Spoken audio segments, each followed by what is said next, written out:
infinite, infinite, infinite. And this lady that's coming up is definitely going to remind us of that. I don't believe I have to really introduce her. She has, oh my God, been my mentor, my sister, my teacher, and knocked me upside the head a few times when I've needed it, yeah. And we all need that, don't we? Anyway, I know she's going to really knock your socks off. So without further ado, it's my honor and privilege to introduce to you Dr. Sue Rubin. Oh, thanks, Maggie. Love you too. Good morning, everyone. And rather than knock some aside of the head, I just prefer to kick spiritual butt. One end to the other, right? Yes, exactly, from one end to the other. Beautiful. Oh, I love your music, all of you. And the choral group, too, all of you. And thanks, everyone, for coming and being on live stream. Good morning, everyone. So, traveling first cause through life. Does that make any sense to anybody? Yes. What is it? What's first cause? God, spirit, mind, the origin of everything, the formless behind all form.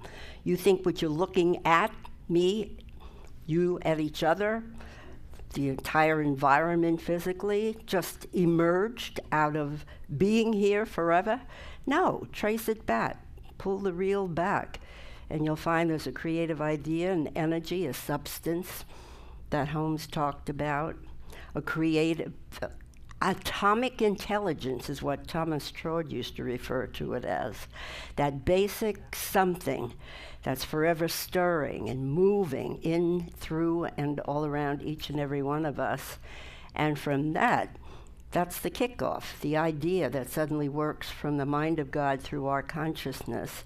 And when I start with that, that is absolute, ultimate, infinite, eternal, everlasting, universal energy, the essence of life itself. You know, I think of Dr. Dennis Merritt Jones, who sends everyone his love, and he is usually able to say, let's take a conscious breath into that. And that's the big picture of all that we are.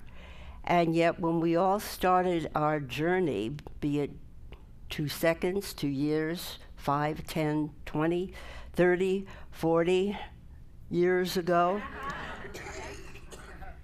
that was the importance of the whole spiritual journey. It was the understanding and the coming to a personal realization that there is a first cause before I see everything else that really is secondary.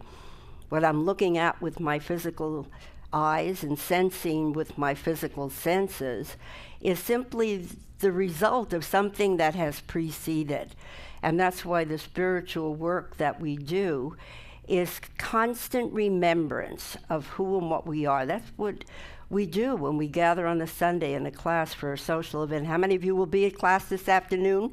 Wake up, show up, grow up, stay up, fess up, clean up, clear up. There's lots of them. Oh, well, at least I'll be there. I know that. There's something which needs constant reminder, because after all, we live in a world that is so abundant at the moment, physically, in peace and harmony and goodness and fine opportunities. No, that's not the way the physical world is reporting life to us. It's telling us that something we've been doing up to this point with recognition of first cause, absolute God, truth, infinite good, forever untouched, unmoved, unchanged by anything in the physical realm, has yet to be remembered and embodied and embraced in a greater way.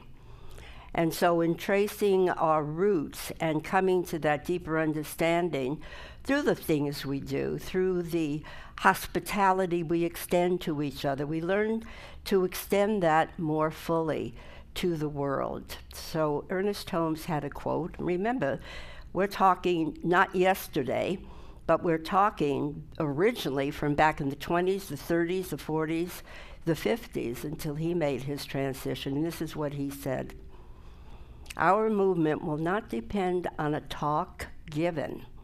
Our evolution, what it will mean to the world, will not depend on the books we write or read.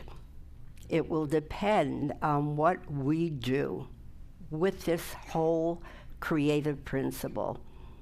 So at any given point in history, everyone can point to the devastation and the pain and the sorrow and the unbelievable, incomprehensible, every day a new day of almost humanly, tentatively waking up to see what the next news report is. Is the fire out? Is the power back on in Puerto Rico? How are they doing after Harvey and Irma and Mexico and so many other places where fires are raging? I think there are 200 of them throughout California. And so with that being the physical environment, the books we read, the classes we attend, the talks we listen to, the collection of CDs, and let's talk videotapes. I just offered the Science of Mind Archives my entire series of Science of Mind, as Religious Science International knew it, Science of Mind, Religious Science 101, 2, 3, and 4 as taught in 1978 by Raymond Charles Barker. And they're not sure they can use them because it's audio tape, and they're presently in the process of digitizing so many of the works of the early teachers, inclusive of and beyond, in part of that whole circle of New Thought. But when you listen, and I still do, to the clarity and the conviction and the unwavering, non-negotiable perspective on the early teachers, you realize that, yes, the foundation has to be reinforced and offered. The door has to be thrown open for the creative opportunities to present themselves, where someone says, something is speaking within me. There's a resonance. But ultimately, it's not going to be based on listening to a talk or hearing someone talk or reading the book. It's going to ultimately come to, and if not today, when? And if not us, who? It comes to the realization there's something more of that evolutionary impulse which is pushing against me, and it's calling me to be that representation of a principle that has forever been taught.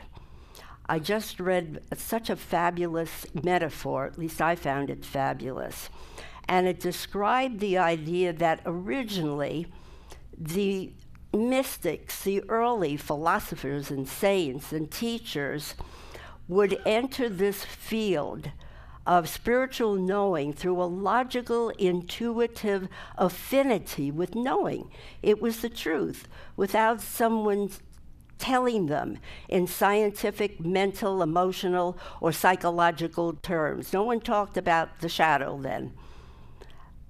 But there was just this knowing, and so it is said they walked through the front door into a room. And now, again, time marches on, and science is evaluating and speculating and coming to the same conclusions through the back door, and yet everyone sees the furniture is the same. And I just see that. The furniture is the essence of who you and I are. The room is already filled.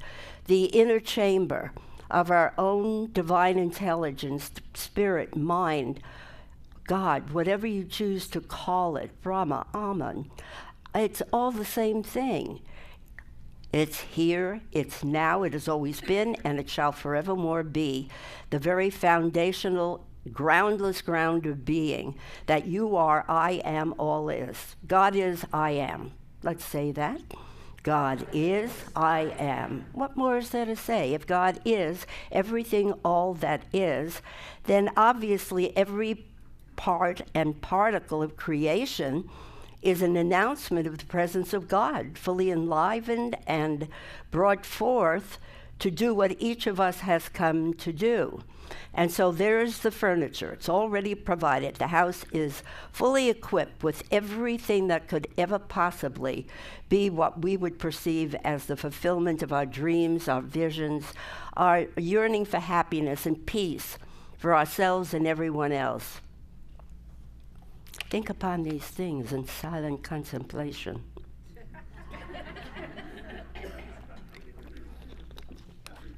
So, originally, before there were scientific facts and the quantum physics, and the books and the tapes and the CDs and the webinars, and every availability to tell us what's missing. I mean, I've just come to the conclusion, as wonderful and magnificent as all of the variety of webinars and classes and everything, it's still pointing to the fact something's wrong and you gotta fix it. That's a great endorsement for my class this afternoon, right? And yet that is the physicality, the mentality, the psychologically. Of course, we're all suffering at some level. That is the common pain. That is where compassion emerges, when we can feel the suffering of others and yet not be drawn into the darkness, but rather use that as a catalyst for igniting the wisdom and the light and the knowledge and the love. Just what Carrie was singing. The love that is the basis of it all, no matter how you slice it. Love in the beginning, love in the end, and love in the middle. So, if indeed my house of God, my living temple, is already fully furnished, I can continue to walk through the back door and mull it over, contemplate it, speculate about it, look for scientific validation and proof, and do all that I have to do to finally and ultimately come to the conclusion that it's true. I could as easily have walked through the front door, taking it on that intuitive resonance that, what did we gather? Why did you ever enter the first spiritual community you ever entered, be it religious science, science of mind, unity, divine science, all of it? It's because something in you, something in me, craved that creative opportunity to know the truth of our being and to somehow in community find it not an isolated journey, but rather it is a communal, coming into union with ourselves by establishing union with others. So yes, the movement at this juncture and back in the 40s or 50s when Holmes was talking about it, it will have to come to a point when that sponge that we've all been soaking up, all the information seemingly coming from the outer, it's finally squeeze it out time and enter my fully furnished home. And out of that, there will be special messages. I like to refer to them as the divine breadcrumbs that I'm always asked to follow. They're the signals along the way that said, this is where you need to be, this is what you need to do, this is what you need to say and to whom. And in that way, that's what I'm doing with the movement whose time has come. So there's the big picture. Okay, so coming back, I was Friday night, I was just delighted to be part of the 70th anniversary of originally the Redondo Beach Church of Religious Science. 70 years. Isn't that fabulous? And so who was there being honored and receiving a notice from the council, the city council of Redondo, but Dr. Frank Richelieu and Dr. Anita. And this feisty, who saw Dr. Frank in the heyday? Oh my goodness, whether at Asilomar or at Redondo. He, like my teacher, Tom Johnson, he always wore like either a white suit or flamboyant and was very extroverted in his motions. See, that's the era I came from. Nobody stood there, some did, but there was an effusion of something that you had to get that energy out, and ideally, as you were getting it out, somebody else was pulling it in. And that became the divine contagion. So there is Frank, and I was honored to be seated at the table with him, because Dr. Frank, at the time that I was interested in formally becoming a minister, he was on the board of directors of Religious Science International, in charge of the department that had placement and candidating as his charge. So when I said I was interested in taking on a ministry, Frank was my go-to. And so I remember calling him and telling him, you know, I just finished my studies with Dr. Tom Johnson and blah, blah, blah. And he said, oh, perfect. At the moment, we only have one opportunity. There's a new group that wants to be formed up in Edmonton. I went, where is that? Is it in California? Where it's sunny and warm? No, it's up north, baby. But I mean, we go back a very long time. And of course, Dr. Dennis was very close to Frank, too, so we had so much to talk about. And he's just phenomenal, sharp and clear and as strong as ever. And talking about the legacy that was offered back then, or you can go far beyond the times of Ernest Holmes. You can go to Plotinus, and you can go to Aristotle, and you can go to Zoroaster. You can go to all the original, way back, the Christ and Buddha. They're all saying the same thing. When you realize no one's going to save you, you've got to save yourself, and your salvation emerges when you emerge from darkness and the illusion of being caught in the human consciousness, the physical mode, the human, and rather come back to centered, which brings us to Joseph Campbell in his book, The Power of Myth. Anybody? Joseph Campbell? I know Jim loved, Joseph Campbell. And so in the book that I was looking at, which was actually the transcript of when Joseph Campbell was interviewed by Bill Moyers, remember that series? Oh, precious. And this big workbook, and it's illustrated. And so there was that's the one. And so I came upon this of many graphics, and it's called The Wheel of Fortune, and it's from France. It was a painting from the 14th century. And of course, it's the wheel of life, which is what the Eastern so often refer to, and we refer to the same thing. So you're either looking at the rim and the spokes, or the hub. And so it says, if you are attached to the rim of the Wheel of Fortune, you will be either above, going down, or at the bottom, coming up. But if you are at the truth, you are in the same place, centered, all the time centered. So if you and I look at our own lives and the cycle, let's start from the bottom. Oh my God, are those fires ever going to be put out? What is going on? Did you read the story, sidebar, of the retired couple up in Napa Valley who had to immediately vacate their home? They ran and they spotted their neighbor's pool. While the house was burning, they saw the pool and the husband decided, this is what we've got to do. We've got to immerse ourselves and submerge ourselves in that pool. It's our only salvation. Everything is burning around us. And so just in their T-shirts and underwear, they just stripped everything off, took a towel or something just to keep the embers from hitting their face. And for not 5 minutes, 10 or 20, for 6 hours, they were submerged in the pool until everything calmed and quieted and burned itself out to the point that they could emerge freezing and soaking wet to find help, which they did, and they are thankfully fine.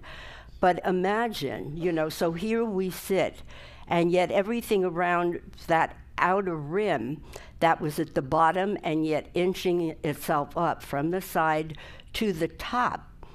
Okay, I'm at the top. I survived. I surmounted any and all physical conditions that could ever even be imagined by the wildest vision, and who would want that vision? And yet now I'm on the way down. Where do I go? What do I do? Where is my home? How do I rebuild? Who do I have to file papers with? And where do we stay in the meantime? And where is the food? And where is the water? And are my kids all safe? And my neighbors and my community? It's all gone. When you see those pictures of any one of the devastating areas, whether here or in Mexico or down south or in Europe, wherever we're looking, it's like, please, the universe, I say, is calling and say, you've done the books, you've done the tapes, you've done the study, you've got it all sitting there, and you're getting bloated with your nothingness of accumulation, as Emerson would say. Let it out, let it go, creatively express, find a place to help. Yes, financially. In other ways, politically and economically, call your senators, call your representatives, form a study group that reinforces the power of prayer, because all of that. There's a gal up in Northern California, one of our teachers, Reverend Jane Beach, and she lives up in Napa, and was told to immediately vacate her townhouse complex because it was going to be gone. She did that. She evacuated. The place, as she learned, was burned. However, 2 units were untouched, hers being one of them. She went home, and there it is. And yet all of this reminds yourself and each other, whatever your spiritual practices are, the idea is to circulate. Yes, today is a good day. Every day is a good day. I'm high on the totem pole. I'm coming around low, which is simply I'm fortifying myself. Why? Because when I am at the core of my being and I am committed beyond any excuses, rationalizations, reasons to stay centered. I am committed. There will not be a day that goes by, we say to ourselves, that I will not meditate. I will not set the tone within my own consciousness that God is, I am. And in that knowingness, no matter what I hear, no matter what I see, no matter what's happening, I am at the same place all the time, centered, grounded, anchored, tethered, rooted, consciously unified with the presence and power of God. Let's say that again together.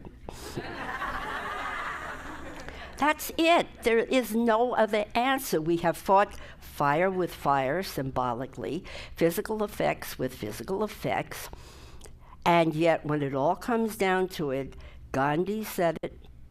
He said, when are we going to stop using physical power and start using soul power? That's simply stated. That it's time, folks. You're looking what happens to the outer when the inner world isn't cleaned up, cleared up, fessed up, honestly owned. What it is that I'm doing that still contains anger, resentment, frustration, anxiety, apprehension, regret, remorse, the whole litany of everything we've all experienced out of our own pain, our own hurt, our own disappointment, our own frustration, our own thirst for something that will calm the fires that rage within ourselves, mentally and emotionally, known and unknown, remembered or forgotten, procrastinated or denied. It's time. That's the process. Waking up was the first step.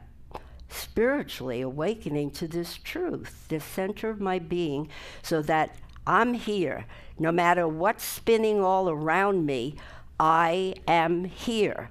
And I'm here to tell that to myself over and over.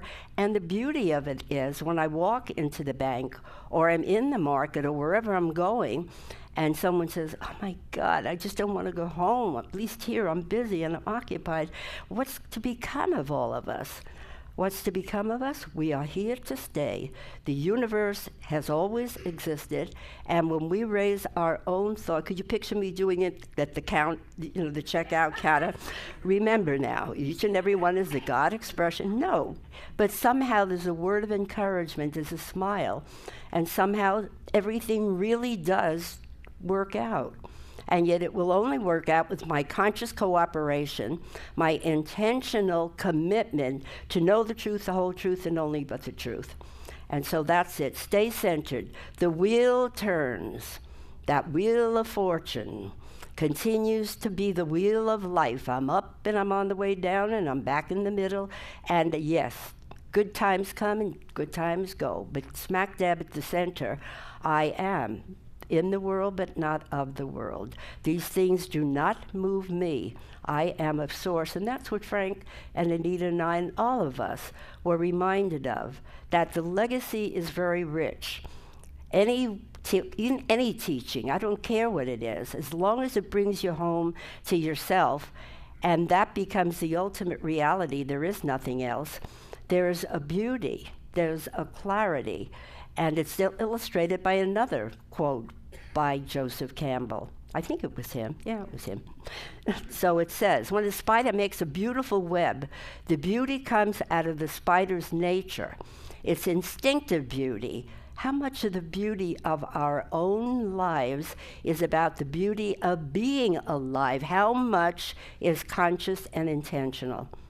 It's that simple. How conscious, how intentional, how consistently conscious and consistently, constantly intentional am I as I go through the course of the day? Or do I do my morning meditation and my journaling and my sacred silence and my conscious affirmation prayer, declaration of what it is I want to bring to the world today, how I want to feel, what I want to experience? And I walk very austerely and feeling my nobility and my divine inheritance, and then I get out there among them. And it's like, oh, God, I'm going back to my room, locking the door, and that's it. So what would it be if indeed, who did I hear, like Friday is like no cell phones, no iPhones, B phones, D phones, nothing.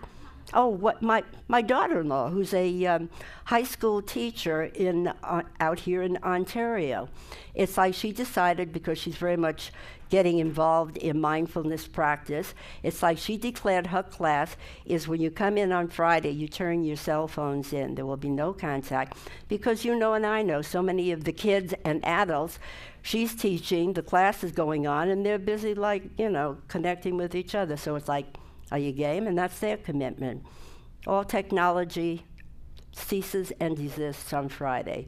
So what can you do? What can I do in order to weave a web that is not tangled with our own messes, with our own confusion, because we haven't taken the time, the effort, and the diligence and dedication to keep it focused, keep it uncentered. You think my kids always enjoy me coming up with my little homilies?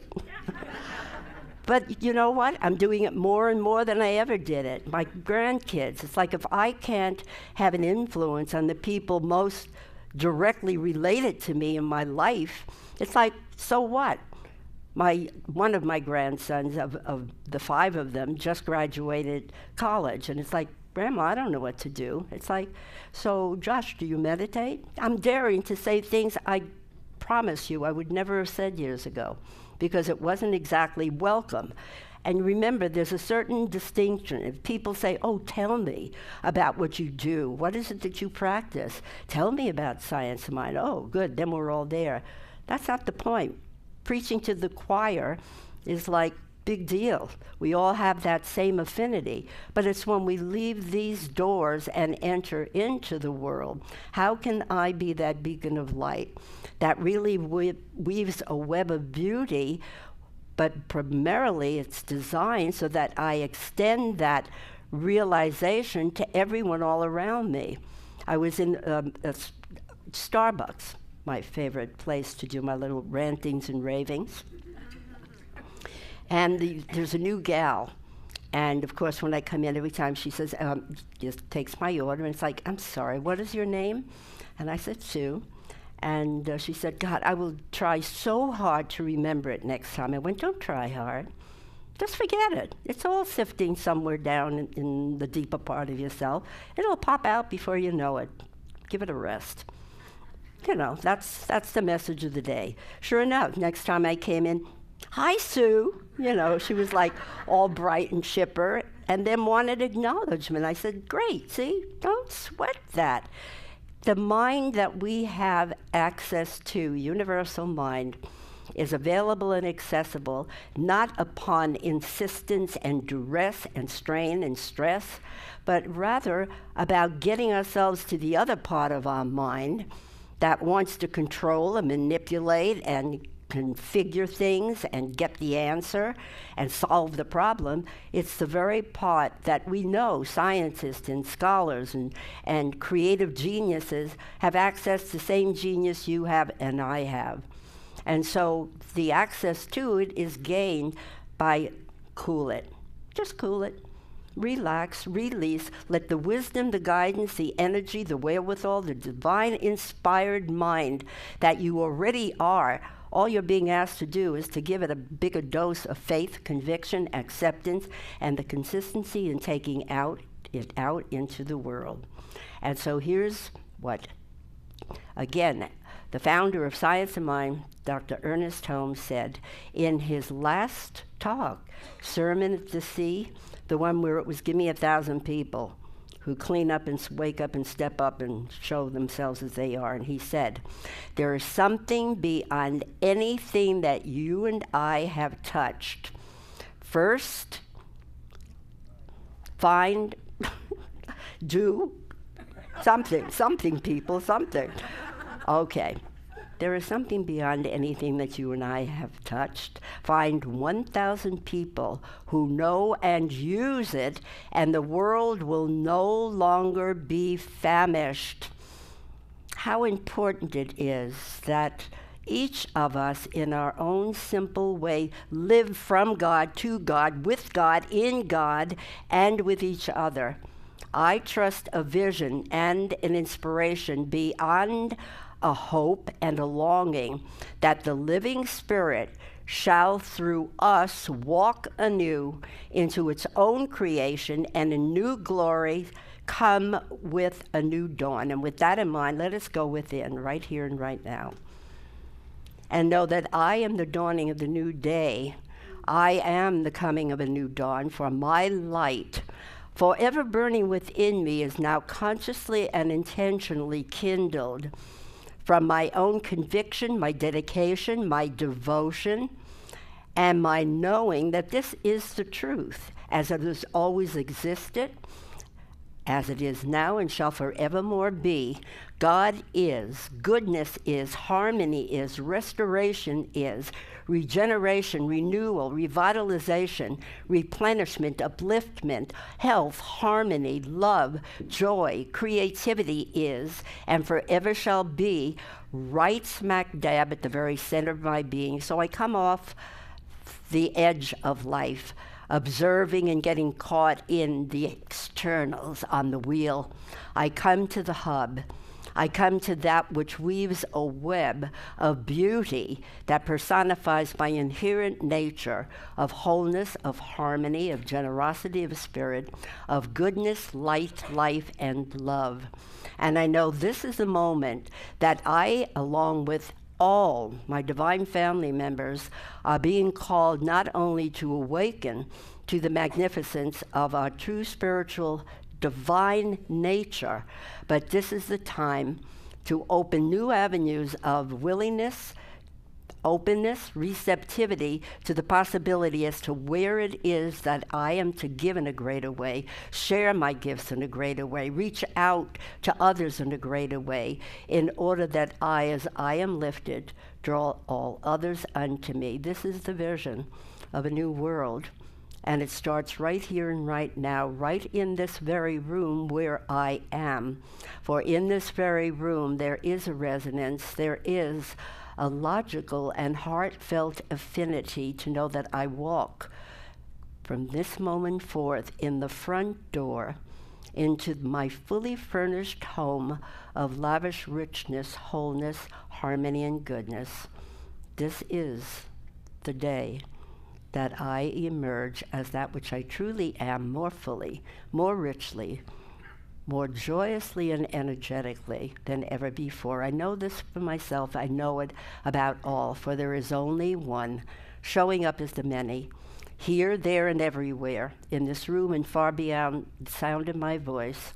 I know that everything in this universe is lifted by virtue of the truths declared, acknowledged, and realized right here, right now. And for this and more than words can express, I give thanks, knowing it is already so, as together we declare, and so it is.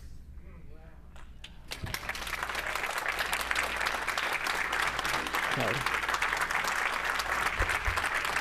Thank you. Officer.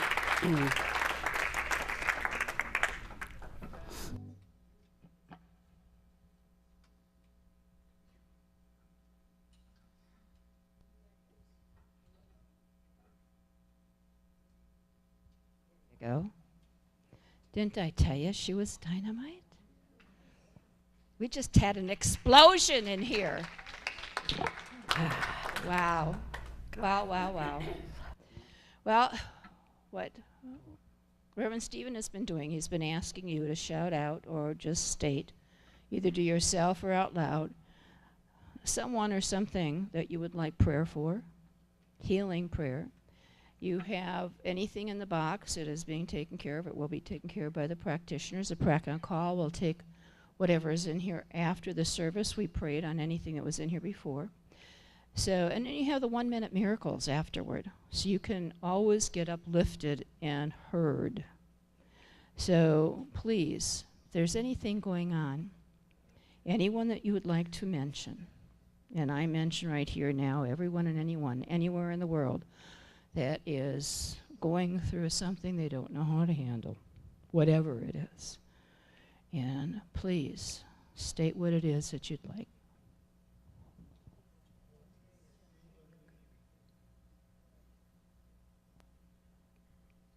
Knowing that it's been heard and it's already in the mind of God, that it doesn't have to be repeated. It's already done, it's finished, and we now turn into trust, belief, and understanding. A peace that passes all understanding. And what that means is that we no longer have to think about it or worry about it. Worry doesn't do anything for us. So we stand in that beautiful furnished home that Dr. Sue was talking about. And we hold hands together and know that as we uplift ourselves, we uplift this world. That's all we need to know and believe and understand. God is all there is. We uplift the center. We uplift the music. We uplift the ministers. We uplift the practitioners. And we uplift everyone, no matter if they're here or not. So we believe in this, and we release these words into the love mind, into that wonderful, phenomenal source that we heard about today. And we stand and allow it to move in and through us, in every cell, every part of our body, every part of our world, and know that God is, I am. Let's say that. God is, I am. Let's say it again. God is, I am. And together we declare, and so it is. Oh, I am.